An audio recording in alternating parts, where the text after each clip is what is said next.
Welcome back. The Lagos State Waste Management Authority has announced that the waste bill will be reviewed from the 1st of September. And that's according to the Managing Director of the State Waste Management Authority, Ibrahim Oduboni, who made this comment at a press briefing at Loma headquarters in Ijora, Lagos. He says the price of diesel has affected businesses, including the waste operators.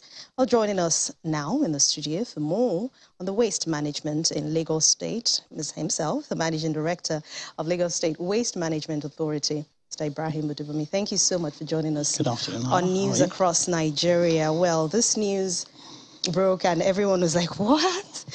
But let's begin with facts first. I mean, how much waste does Lagos generate as we speak? So Lagos, as a metropolitan city, we generate in excess of 13,000 metric tons of waste on a daily basis. And how do we arrive at that? So we estimate that each individual in the state generates about 0.69 kg minimum. So multiplied by millions of people that live in the states on a regular basis, that's what we're faced with as a resource. Mainly.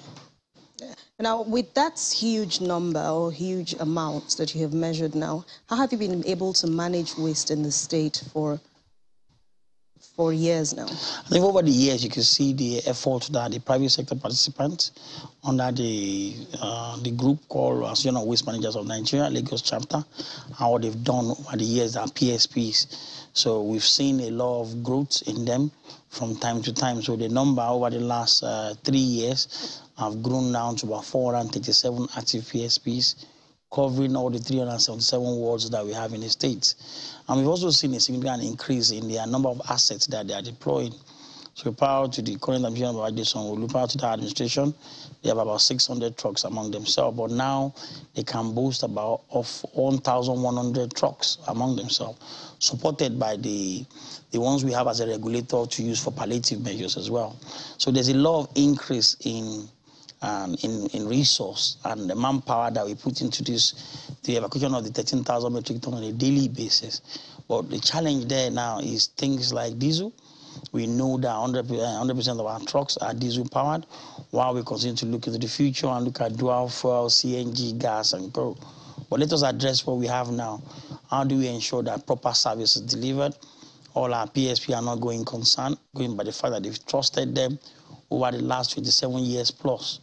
We don't want them to be going concern. That's why we're saying we want the cost of our waste to be revealed, because the cost of operation has gone up by 300%. The state heavily subsidizes that on a regular basis. All right, so let's talk about what Loma is doing to recycle waste, especially the one at the Ojota area. Yes. Are you looking into it to maybe generate revenue, something? We've started doing a lot of waste separation from source and generation as well. And looking at the waste stream, like I mentioned earlier, we see our waste as resource. It's not the entire waste that we generate in Lagos that ends up at the landfill. We have some of them that we have a plant at Odonguyo in Ikorodu where we make 500 bags of fertilizer on a daily basis. So some of the abattoir waste or fruit market waste in my 12 end up there. We also have a briquette plant at Agbawa where some of the sawdust that are generated by sawmillers are going there for us to make briquettes. And we also have a lot of recyclers. So we've grown from 3 in number in 2019 to about 157 official recyclers in Lagos. So we know very well that over 14% of our waste are mainly recyclables, like plastics and coal. And now we are extracting that. And that's why we want to continue to promote separation of waste from source.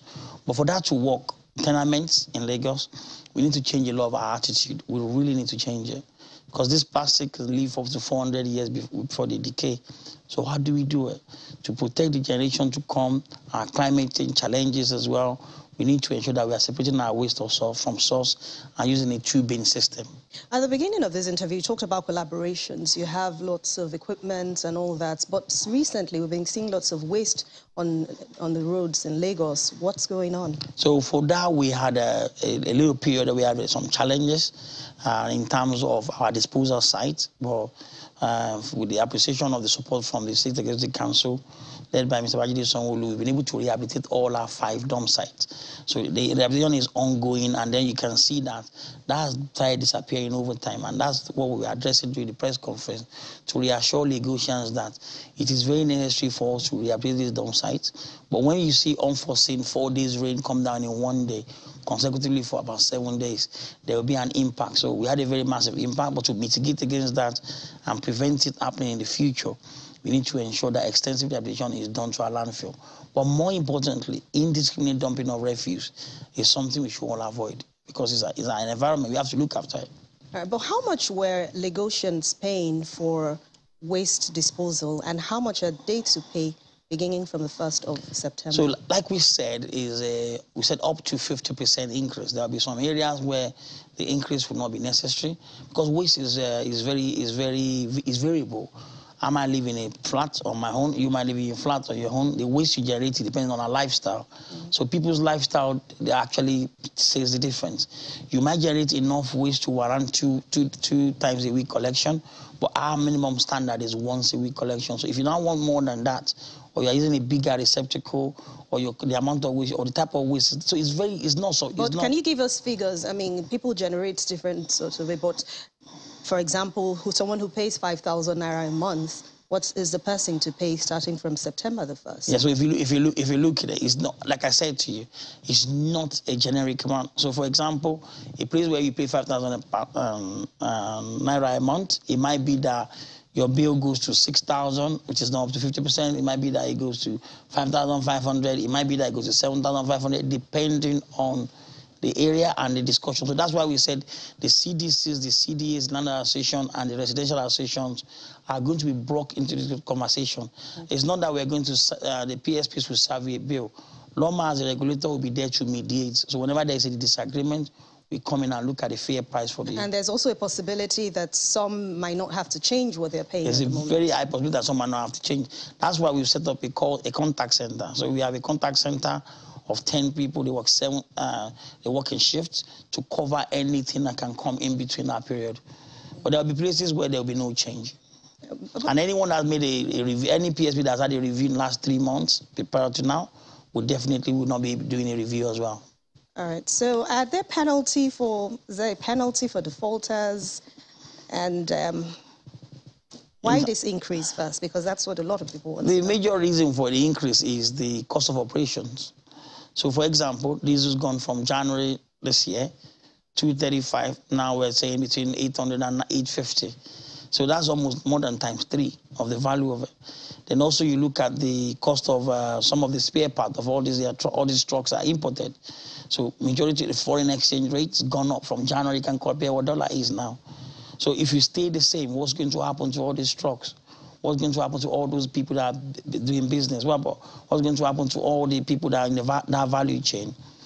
The state is heavily subsidizing that, but more importantly, in areas where we need to look at the increase, we will look at the increase and make sure it's fair. So places where, I mean, you'll definitely be making maybe more money, even though you'll be spending a lot on operations, but are there innovation coming? Is there anything new that you're bringing to the table? So we're bringing a lot of innovation in to try and find a cheaper way for us to manage our waste across the state.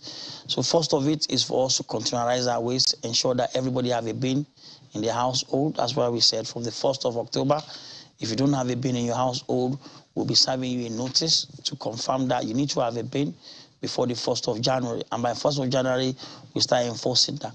Because these wastes are now seen as resource. So we have the first bottle-to-bottle company coming to Lagos by the end of September, and they'll be making use of about 4.5 million bottles on a daily basis for 365 days. Imagine how much bottles that will be saved in our environment, that will be going to our drainages, that will be going to our canals, that will be ending up at the landfill.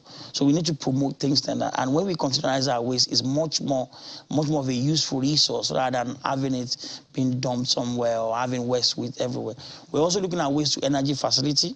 So the Olusosun that you're talking about is going to eventually be turned to a facility whereby we can make use of the old waste that you see there and the new ways that will come in to generate energy and support making Lagos a smart city. All right, thank you very much. Managing Director of the Lagos State Waste Management Authority, Loma Ibrahim Odubumi. Thanks for your time on News Across Nigeria. Thank you.